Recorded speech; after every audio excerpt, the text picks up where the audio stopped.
આજ રોજ તારીખ 30/7/2024 રોજ રાજકોટ માધાપર ઈશ્વરીય મહાદેવના સાનિધ્યમાં સ્વર્ગ શ્રી નારાયણભાઈ પરસોત્તમભાઈ ટાક નિમિત્તે હસ્તક જિગ્નેશભાઈ ટાક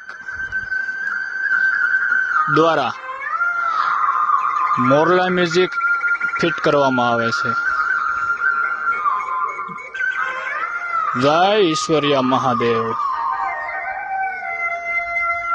જય ભૈરવ દાદા, જય શીતળા માતાજી, જય હનુમાન દાદા, જય મોરલા દેવ.